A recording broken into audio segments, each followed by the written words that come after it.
que ta grâce, seule ta grâce. Nous voulons instaurer un état de droit. Et dans un état de droit, il y a une justice indépendante. Ce n'est pas à l'individu Félix Tshisekedi de commencer à faire justice.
Bonjour, bandeko, bozolanda mwana mboka Trésor Lumbo, partout, mokili mobimba, abonnez nous sur pesa biso confiance, yakoyeba la situation politique ya mboka na biso, nous sommes là avec vos plus de 200 000 abonnés, bo pesa biso confiance, bolandaka, boyebe malamu ke nakati ya Yeba TV, s'il y a la situation politique, boyebi chaîne ya kolanda ezalaka Yeba TV. Alors merci, mais n'hésitez pas de partager, de commenter, pourquoi pas de s'abonner massivement. Tokomana 300 000 abonnés et kosala biso eloko yamalam. Lelo to lingi tozana ta ebele ya kosola binote. Ba vérité nous ceci ebimi tozo tandango siko na lieu public précisément na chaîne na biso Yeba TV pour que bandeko na biso ba congolais ba yeba nini eza koleka na mboka na biso. Lelo oyo ba conversation ya Chiwewe na Vital Kamerhe ebimi. Lelo yo Vital Kamerhe na 50e session parlementaire de la francophonie na France a sali ba déclaration pour encourager le Rwanda au vu de tout le monde. Et Moutaza ko répondre ye ezali nani ezali moko ya député rwandais na kombo ya Moussa Fazil pour encourager Vital Kamerhe. La question que nous posons, Vital Kamerhe travaille pour qui? Et pourquoi jusqu'à présent Vital Kamerhe est là? Donc, et ça, maman Likamura biso, tolingi to sona bino to partager na bino lelo oyo. Partager l'émission laïque. Mais yambo te to koma kuna, tozana suggestion moko. Soki moko nzamboka koyo kabiso ata lelo. Lelo oyo, na to comprena pété. L'IDPS au pouvoir. C'est le parti politique na coalition ya Union Sacrée. Qui a la majorité parlementaire, c'est l'IDPS. Mais les autres comprennent, tout le monde a même la kabiso, batu ya kabila ke basali repentance, ba changer. Oui, tu yebi malamu que la lutte de l'IDPS n'était pas seulement pour que tout combattant se retrouve à travailler et que le peuple congolais a souffert. Non, la lutte d'abord, c'est le peuple d'abord. Tu yebi yango malamu. Mais batu zobole ke baza fidèle. Ce qui est chef d'état-major général, na niveau ba komisaki Chiwewe, Kolongolais na pete ya colonel, na espace ya moins de 5 ans, a commis général d'armée, na président Félix Tshisekedi. Mais bazo kangaye na conseil national de sécurité, parce que bakangi ba conversation na Joseph Kabila, comme est-ce que ako trahir mboka. Peuple congolais, landa malamu, des chefs d'état, des colonels, ba commissaire ti chef d'état-major général, ba commissaire partout, mais tu vois wazo kende ko trahir parce que aza fugitif ya Joseph Kabila. A plus forte raison Kiabula, a plus forte raison Fifi Masuka. Place oyo mongo ya République efandi. Lelo o diamant ezali sosute. Lelo eza cuivre. Bozui place oyo cuivre eza. Place oyo ezali man de la République. Place oyo eza bozui ya Congo toko tonga Congo. Bopesa ngo Fifi Masuka, bopesa ngo Kiabula.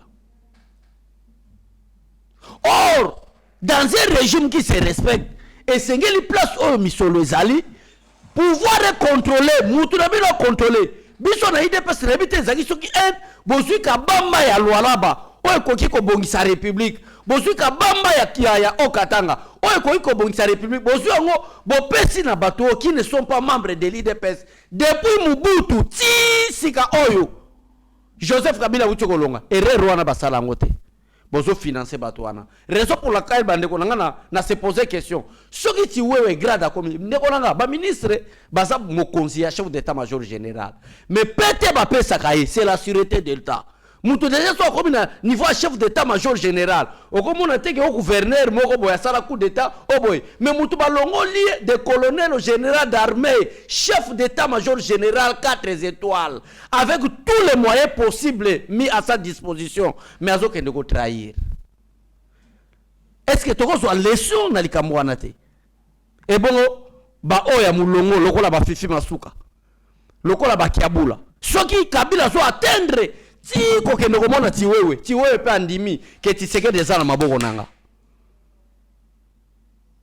lelo nano mona ba analyste muso ba ko yebisa biso ba lobete mona mboka trésor lombo même ti disparition ya Kabila salamaki parce que ils étaient sûrs que to prolonger date ya signature ya accord de paix Kagame to flatter ba congolais que il ne se voit pas parce que ba pousse ba date coup d'état salemananu donc coup d'état simbaki selon Kagame et beta maki na ngoti sekeda kufa déjà na sala lokola na batami ya wana na memi bande ko o bako comprendre ngate na mo ndamba réflexion soki ti wewe ti donc après le président de la République c'est lui le chef d'état-major général obiso to yako loba le président de sur le plan administratif sur le plan procédure mais sur le plan de la force après le président de la République c'est lui. On ne peut pas jouer avec un chef d'état-major général. Dans la armée, nous avons la DGM, la police. Ce sont des branches de l'armée. Lui, c'est le chef d'état-major général. À l'époque, l'armée a fait ça. Mais pour la bonne conduite, Yamboka, allez, babimisi ba aner, babimisi ba migration, babimisi la police. Nana monite incessamment, to uti omona ke armée la police ka mutaza ko sala musala armée. Chef d'état-major général, ya armée. Kabila corrompre. Si kobiso to sala ko luka, qui finance ba rebelle? Nani zo sunga ba rebelle, ba agresseur secrètement. Et to yebakate, mais place au musoloza, place au mbongo ezali. Place yo et le balongo Mauricio man de la République est là. Boke ozo Fifi Masuka, boke ozo Kiabula bopesi. Les conséquences zanini, le ministre de l'intérieur, tala ba conséquences ko ya lobia. Lelo avant na dossier à caméra parce que lelo to ko kende na bino musikate. 25-30 minutes aussi ici, boye bakanga na yebi malamu ke lobi to ko ya to ko pesa ba information malamu. Botala siko conséquences. Ba moni ba gestion, ba moni ba erreur. Les mêmes erreurs au bakangeli yango mutamba, les mêmes guerres que mes gestions ba bakangeli mutamba. Le ministre de l'Intérieur, en tant que le patron territorial, a moni quelques erreurs, oyo, azo kanga kiabulate, azo meme na justice te, pour que batuneka mituna ba yeba comment se passent les choses là-bas, kiabula lobi clair ke na royate. A lobi clair ke na royate. Bo sala obo sala. Demain ça sera tour ya nani, tour ya Fifi Masuka. Na royate, moyeba pe sata respect wana, ezate. Na koyate na tikaliawa na za gouverneur. Pour nini erreur et outie pa na biso tozu place oyo bomengo ya Congo eza na yebite sur quelle base sur quel critère o to fandi vraiment na union sacrée tozu une grande province lokola Luala bato pesa wana madame Fifi Masuka na yebite et tikalika mandat moko te deuxième mandat yango yekaka gouverneur place on azolo bande wala ba congolais awa nazo pesa binoka réflexion mosusu basango batamboli pour au nom de la paix basango na pesa binoka basango lelo bande konanga ba congolais boza à l'intérieur à l'extérieur du pays bo Hollanda biso na banaliste to sala to so finga muteba pour que muteba ke komona nanga pambolier et nanga c'est un agresseur qui collabore avec nos agresseurs ba ko violer ba mama na biso lelo to so condamner en bongo to so condamner oui c'est bien sûr il faut les condamner en tant que ba sacrificateur ba pasteur ba ko sala makambo ba ko sala na peuple te mais bobo sali ke bato to ko finga bakenda ki komona Fifi Masuka. Quel est l'impact de la paix? Quel est pourquoi la présence de Senouko na démarche pour chercher la paix et pas Fifi Masuka? Fifi Masuka va contribuer quoi? Initiative ya koloba makambo eza en fait du fait que namoni Kiabula les erreurs au attaquer les Kiabula. Rere Chaban Jacquemin, ministre de l'Intérieur, amoni pas Kiabula, ancien fugitif ya Joseph Kabila. Abengisi Aboykoya et poussé dans la tirer attention. Et de l'autre côté, tout le monde peut que coup d'été Zalaki qu'on préparait, ya Tiwewe. Et de l'autre côté, là où coule le miel de la République démocratique du Congo, Bosu Ango Pesti na Bato Kabila. Et Bazo Bengse, Yagaki Chassal, mais je ne viens pas. Ne poussé dans la tirer attention. So ils me konzamboka, à quoi landa vidéo yo. Qu'est-ce qui a poussé Bozo à Luala Babotike la Mona Kiabola? Qu'est-ce qui a poussé Bozo Okatanga Botika na Kiabola? Et Luala Babotika na Fifi Masuka. Intelligence, c'est le cas to sagesse tonine. Yawala na zongi na faire Basenko. Madame Fifi Masuka doit nous prouver.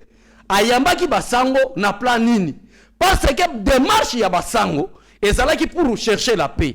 Démarche ya Basango, et ça là qui ko contacter.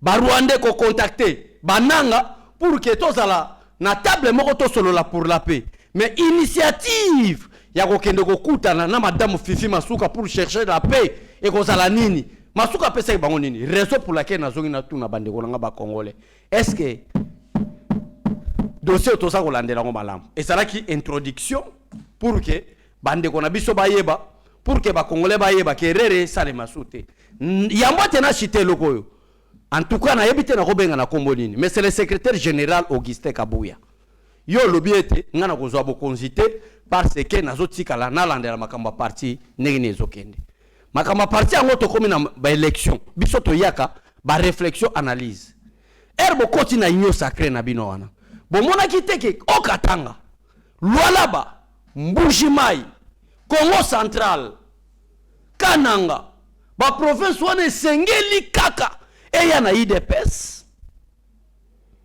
Kinshasa boyeba ki yango te Bozu bopesi Kiabola, bozu bopesi ba conséquence ko ya lelo tozo luka qui finance ba rebelle lelo tozo luka mbongo zo uta est-ce que bo contrôle laka nyoso ofifi basuka salaka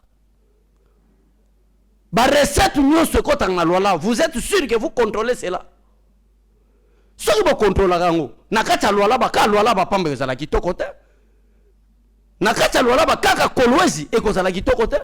Bon, pour ça, on attend 2 kilomètres après Kolwezi. Bon, sentir qu'il n'y a rien qui se fait. Tout le cas, un jour que nous ambassadeurs qui grâce à IDPS doit pouvoir, un jour, tu regretter. À titre d'exemple, on appelle ça à Chihuahua. Si Kabila a quelque luka, n'a pas général Yakotumba. Ba général Yakotumba. N'a qu'à front, Kabila a quelque luka pour corrompre, bâtir l'espace à Boto la Ouvira. A plus forte raison oyo azana ba résidence na kati ya Lualaba azana ba résidence na Tanganyika azana ba résidence na Lubumbashi a plus forte raison ba Fifi Masuka o peut-être ba numéro na bango ti lelo Kabila za benga ka bango erreur grave il est grand tato zonga na raison to lukate ndoki azali nani donc ezala ki première partie pour que bandeko ba yeba to zonga na raison merci bandeko bozala ki kolanda biso to yesiko na mama na likambo na prometaki bandeko ba kolanda nga na Yeba TV et que lelo na koyela Vital Kamerhe lelo en tout cas na ye information de bandi sikoyo lelo na ye li Vital Kamerhe na 50e session parlementaire de la francophonie de l'Assemblée générale de la francophonie Vital Kamerhe avec Sama Lukonde bazalaki invité d'ailleurs pour votre information je crois ndeko Meshak malgré ton préparer Takoluka, il y a une photo qui circule. Oyo Vital Kamerhe face à face na Emmanuel Macron. Bakutani ayambi bango. Mais pendant que bazo kutana, il y avait aussi le président de l'Assemblée nationale ya Rwanda. O bakutani na Vital Kamerhe. Basali ba déclaration. Place neto koloba yango wana. Vital Kamerhe travaille pour l'intérêt du Rwanda. Vital Kamerhe a travaillé pour que Congo est bon. Vital Kamerhe aza kosala pour que Congo ebeba, pour que Congo ekufa. Yangola na kati ya déclaration biso to lingi to lobela Vital Kamerhe après avoir koyamba des accolades de Salemien Kamerhe ako seka après avoir koyamba président de l'Assemblée nationale. Félicitations Sama Lukonde. Biso to sa juste to yaka to bundela mboka. To yaka to kotela moto mo songolote to tika moto te. To yaka to bundela nde mboka na biso République démocratique du Congo. Félicitations à Sama Lukonde. Saba Lukonda lobi que c'est le Rwanda qui agresse mon pays. C'est le Rwanda qui est en train de violer le territoire congolais. C'est le Rwanda qui est en train de piller nos richesses.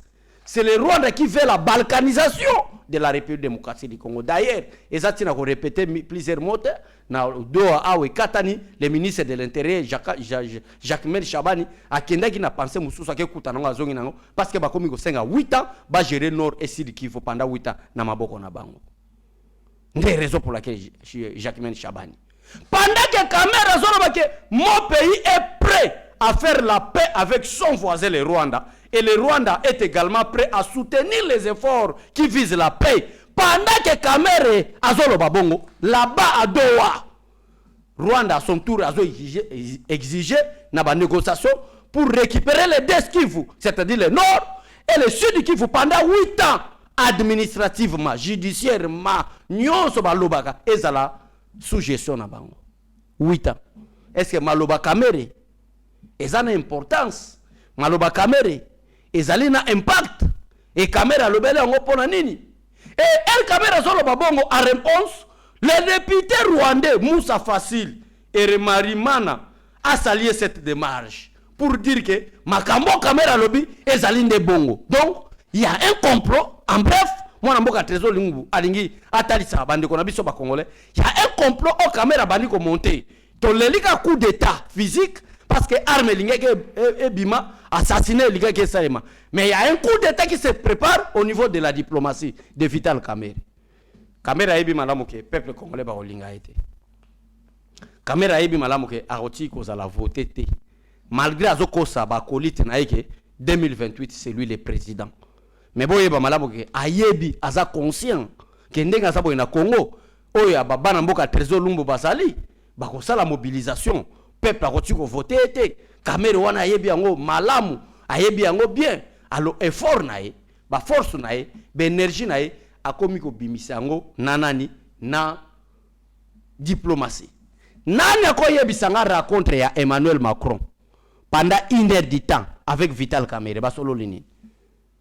Mutu déjà kekuna alobi non Congo alimbisi to a problème susute aza voisin éternel na e makambo ko changer te Rwanda pe andimi akoti na kati maloba ba Rwanda pe andimi ako pardonner ako sala be fort a appliquer makambo pour la paix mais na ba négociation na Doha tozomona ke mutaza ko compliquer ka Rwanda wana o Kamera alobi ke Congo ko pardonner. Tozomona ke ba complication zo yake para bango biso nde toza violé biso nde toza pillé biso nde bazo luka ba balkaniser mboka mais bazo sala biso ba fermer tandis que deuxième personnalité de la République Vital Kamerhe aza na France na Emmanuel Macron azo sala ba déclaration et c'est le député rwandais nde bazo apprécier Vital Kamerhe na ba propos à sali. Pourquoi cette justice de deux poids deux mesures?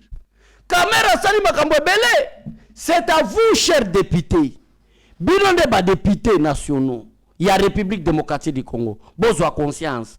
Kamera a considéré Kabinote. Na ba réunion ya union sacrée place bokenda ya ganeste. Aya ganesote.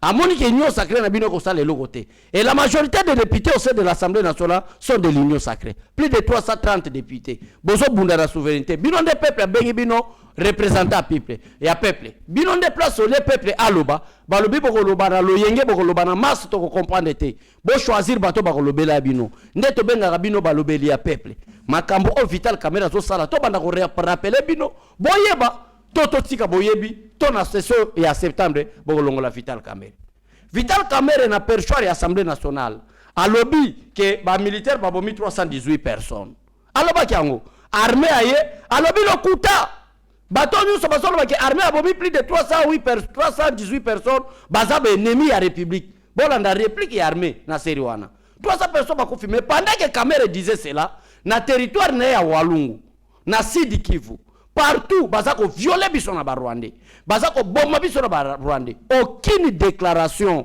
parce que la déclaration de Vital Kamerhe na qualité ya président de l'Assemblée nationale comme deuxième personnalité de la République est très importante par rapport à makambozo comme Elambo Karabiso. Kamera lobate.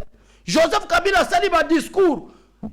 qui est contre la République, il y a un statut protégeant les anciens présidents de la République. Et nous n'avons qu'un seul président de la République. Et ce statut protégeant les anciens présidents de la République a été élaboré pendant que Joseph Kabila était encore président de la République. Il y a les interdits, Oyo, parce que Joseph Kabila a ça là.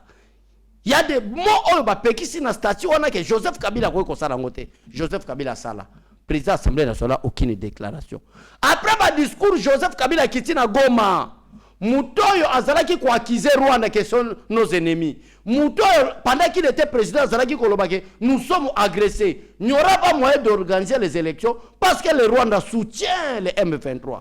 A komi ko lia table moko na ba M23. A komi ko mela message mai moko na ba M23. A komi ko solo na bango na kacha Goma na ba zone eza occupé. Kamera tikala osala déclaration te. Déclaration à Kamere ezalaki kaka ko lobete armée azana ko boma biso plus de 318 personnes ba kofi par l'armée.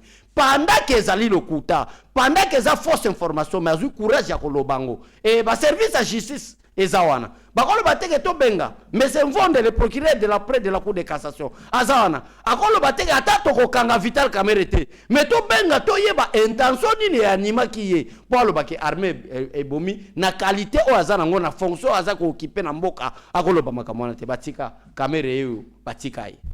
Mais avant Kamerhe kende peuple congolais, asalisi réunion na Gombe. Na résidence na Gombe. Na ba au cadre, ba membre restreint ya parti na yi.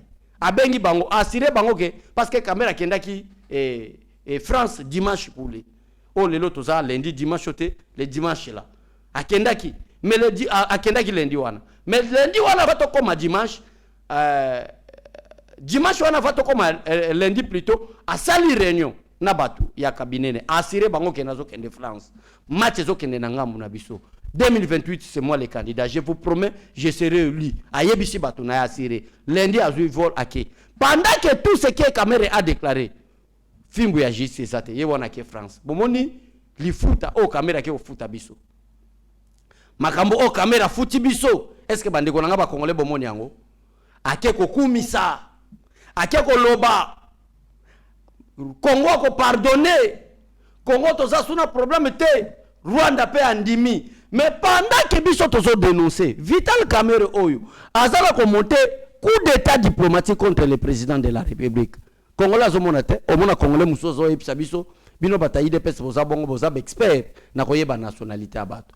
Est-ce que un président de l'Assemblée nationale du Rwanda a koyi ko sala ba déclaration Vital Kamerhe sali ceux qui ba militaire congolais bazana solo nae? Hein? Ceux qui ba militaire congolais bazana solo nae. Les lois congolais ayeba que complot est tellement grand. Complot contre la République d'abord, ainsi que contre le président de la République par rapport à sa loyauté envers son peuple, par rapport à sa fidélité avec ses engagements, na qualité de président de la République, batunyo so batelemi. Les lois tomona ba muteba. Muteba zo avion ti akomi na Rwanda. Na Rwanda. Rwanda akiti par Goma, akutani na Corneille Nangaa. Bande konanga. Est-ce que vous pouvez comprendre cela? Est-ce que ngai longi nanga so bamona ngona Goma na kobika? Mais pourquoi Muteba batiketi akeko bénir Corneille Nangaa? D'abord prière waneza prière ya kindoki nzamba yoki yangote et Corneille Nangaa il est sous la malédiction. Même la parole de Dieu est claire, la vie humaine est sacrée. Viva sakana vite. Il y a combien de personnes au Nanga bomi pour que un sacrificateur, un pasteur, un berger, l'envoyé de Dieu, Fulgence Muteba, a comme un goma pambolae. Perso pambola en termes que, tigete makamo yo so sala, on voit résultat nango. C'est-à-dire, on comme matina qui chasse sala coup d'état. C'est Fulgence Muteba. Raison pour laquelle na yebisi bande konanga ba congolais. Il est grand temps, tous en akacha unité, tous en akacha ensemble. Tous vivre ensemble. Parce que complot est à plus haut niveau. Et nous avons passé à prier quelqu'un qui est un agresseur. Et nous avons un serviteur de Dieu, abbé. Azo prier, Bouteba wana bokomona. Azo pambolaye. Azo yebise ke musala zo sala he kende liboso. Musala Corneille Nangaa zo sala zanini. Koboma ba Congolais. Aboma ba Congolais tina suka. Qui agression na ye comme tina suka na Kinshasa. Basa la coup d'état contre le président de la République.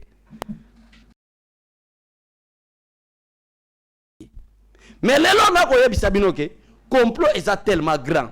na mikolo koya soki élection ko sala biso ba congolais toza sous-prêté tokozongisa Rwandais na tête à pays bato nyonso boza komona bambongo bato nyonso boza komona ba Fulgence Muteba ba donation chole beriki senga église catholique baroza ba agent de la campagne à Vital Kamerhe parce que ba messe a été déjà dite tout ça là tout preuve à l'appui rapport au Moïse Katumbi Bimisi pour na que Sénat américain va adopter loi pour na que troisième mandat pour le président Félix Tshisekedi Zate et ça que ba monique ba coup d'état nyonso basali et simbité seul mutozo empêcher biso pour te piller mboka seul mutozo empêcher biso to piller Katanga c'est Félix Tshisekedi. Alors qu'est-ce qu'il faut faire? To créer une résolution prouvant au peuple congolais que Congrès américain balobi que troisième mandat Zate or que le Kouta, corruption, le Kouta, Bambongo, pendant 18 ans, il y a un qui a corrompre quelques 3-4 sénateurs des États-Unis, bon, ça les locaux pour nous bangi sabango. C'est-à-dire, ça a vraiment vrai front. Naminito Katumbi Azana Washington. Comment combattre le président de la République?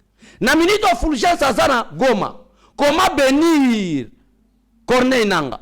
Malgré pour parler. Il y a États-Unis, il y a Doha plutôt. Bango Bazaba Panzani, c'est-à-dire le complot est tellement grand contre la République et contre la personne qui gère cette République, Félix Antoine Tshisekedi Tshilombo. Le complot est tellement grand, il y a attiré attention, il y a des Congolais, faites attention. Tomikeba, va comprendre que Moussala au président Félix Tshisekedi Sali. Et ça makamba premier mandat deuxième mandat et ça makamba kotika fondation ya malamu na sol congolais et pendant que tika fondation ya malamu na sol congolais bato bazo gaspiller mbongo pour empêcher Tshisekedi boko empêcher te toyebi beke la constitution est là président Félix Tshisekedi va respecter la constitution de son premier article jusqu'au dernier article ça on sait mais biso to pesa message na peuple congolais que tozala ko telema to soutenir mokonzi ya mboka parce que bato ba komi makasi Rwanda comme ko bimisa ba pion na enyonso et ça je promets ceux qui va député ba sali erreur na rentrée parlementaire ya septembre ezate première attaque na bango c'est madame Kaikwamba omande ba simisi Constant Mutamba touche bomoni ndeni ba frapper Constant Mutamba bomoni komeske Mutamba akondi na koya dossier Mutamba balingi ba bruité bato bangolo balingi ba bruit contre bangote nde ba telemisiko session ya septembre et kozala show nde na bosala ki websa bandeko ke eza parmi makambo caméra promete bato ne na réunion salaka na Gombe avant déplacement na France donc et kozala somo et que donc interpellation à liboso ba ko benga comme question orale seulement la madame la ministre des Affaires étrangères aya amekana ko expliquer na peuple congolais tout ce qui s'est passé na États-Unis. Koya bakoluka shit ya madame Thérèse Kaikwamba par Vital Kamerhe. Wana na yebisi bino déjà messe a été dite ba Rwandais na ba M23 ba bengi bato na bango o bazana kacha ba institution bazo banda ko exécuter yango. Donc retour à Kamerhe soit ba députés nationaux ba telemi ba quoi ici parce que à chaque moment les députés peuvent changer leur bureau. Ça ce n'est pas le problème du président de la République. Les députés nationaux peuvent changer leur bureau à chaque instant. Mutakotu na bango azate. Au sali 2 mois 3 mois ba moni lokote ba changer. Mutako empêcher bango azate. Mais ceux qui ba député ba lobi ke bon Kamerhe pe asala PCR na e, to ba ta PCR a promettre biso ba fonction et comme président de la République to tikae bo souffrir na biso ensemble. Oui, bo souffrir na biso ensemble. Kaka biso to souffrir te. Bon nous comme na biso ensemble. Donc alors, c'est à vous maintenant ba bengi ba lobeli a pepe dès que Kamerhe azoya, il faut ko isaye. Kamerhe a prouvé devant le monde d'insuffisance naïe. En dehors ya kozala Rwandais a prouvé d'insuffisance naïe. Deuxième personnalité de la République ne peut pas donner de fausses informations na perchoir et Assemblée nationale. Parce que c'est lui qui contrôle le gouvernement. Est-ce qu'il avait convoqué madame Judith Suminwa, soit le ministre de l'Intérieur pour beaucoup plus, ou soit de la Défense pour beaucoup plus de précision, na fausse information, après ça il n'a pas le choix. Non, à l'Obikabo. C'est que le président de l'Assemblée nationale, Vital Kamerhe, est contre le peuple congolais, contre la République. Donc, Bandegonoso, Boko Landabiso, partout, Boye Bamalamuke, dossier Kamerhe à Kendaki, oui, officiellement, n'a fait des routes au Balibera qui est, à Kendaki, pour la 50e session de l'Assemblée générale des parlementaires francophones. Mais la question que vous devez se poser, pourquoi Sama a boyi kokutana na président ya Sénat à Rwanda ou soit président de l'Assemblée nationale à Rwanda? Pourquoi Sama a boyi koza photo de famille na bango? Pourquoi a boyi mais kaka caméra ke koyo parce que caméra ndeko na bango. Sama peut avoir des erreurs, mais c'est un Congolais qui ne veut pas trahir la patrie. Mais caméra c'est Rwandais. C'était Rwandais. Des raisons pour lesquelles tu es ici, bandeko na biso ba Congolais, tout élément. Pour la troisième partie, il y a quoi de chiter. To chiter na biso na prometa kibino, to kozwa temps ebele vraiment te et sengeli boye bande ni makambo ya. Troisième dossier auto lingi to lobela bino affaire Constant Mutamba. Mais c'est le président de la République Fathi Beton, Constant Mutamba a perdu 30 kilos, n'est-ce pas, c'est à 3 semaines. Ba banda ki na cellule la communication na 10 kilos. Après 10 kilos, il y a 15 et sali 25. Les lots 5 comme il collait comme 30. Bon, à supposer qu'il y a Azara qui pesait 100 kilos. Donc, à Tigali, il y a 70. Mais je ne crois pas qu'il y a Azara qui pesait 100. Donc, tous les années, il y a 85, 70. Bon, si on a 30, na Ajoana, il y a 45 ou 50 kilos. C'est très dangereux. Bon, nous avons boité. Bami yibi ya minene babimi ba matata ponyo. Bango wana, lelo yo matata ponyo, kalami ite bozomone na lipamboli ya Corneille Nanga, na Goma. Bokomona matata ponyo na Goma, ayibi biso mbongo, ake kolia ngo na ba agresseur, biso ba bolole. Akimi awa, ake France bozo azo kita Goma. Bami yibi baza tellement belé, ye moko Vital Kamerhe dossier à 100 jours. To yebite bobimisa ndenge nini. Vraiment yibi, dossier coûté plus de 50 millions, mais aujourd'hui il fut l'ancien ministre de l'économie, ministre et président de l'Assemblée nationale. Kuna, tout le monde a dit sagesse pour ça l'élite. Car il y a Mutamba, parce qu'il a détourné, mais a déplacé Mbongo, na compte X vers compte Y. Les lots a perdu déjà, sans condamnation, il a perdu déjà 30 kilos. Bon, à lire ma camazo kende, ça prouve réellement, dès que le dossier bandagi na parquet, dès que le parquet a vu le dossier, à l'Assemblée nationale pour la levée des immunités, Nandeng balongo lisusu pour la levée de la poursuite des engagements judiciaires, balongo lisusu ça prouve réellement que si procureur a même ango na ba juge, ça prouve noir sur blanc que Constant Mutamba robikate ba ko condamner. Et na ba instance nyonso du parquet à l'Assemblée nationale jusqu'au juge car yende aza fautif. Bazo exécuter tout ce que mibe que zotinda bango basala par rapport à l'infraction. Ça prouve réellement qu'il sera condamné. Mais total la santé nae autant les photos à Mutamba pendant qu'il était ministre et avant qu'il soit ministre. Et photos à Mutamba pendant qu'il est ministre mais démissionnaire. Bon, on a que makambo ezo kende malamu te. Alors, pourquoi bato ba yibi ba 200 millions? Bato ba yibi ba 100 millions. Baza libre, bazo tambola, bazo tonga ba appartement, justice a yibi pe bibisika baza na kotonga. Mituka bana na bango folie na ba boîte de nuit ko boaka ba mbongo au peuple azo souffrir mais mutu oyo a déplacé 19 millions na compte X et compte Y. Alors bozo nyokola ebongo ndezalaki dossier ya suka ya koswana bandeko na biso ba Congolais. Merci na yo Meshak, grand réalisateur.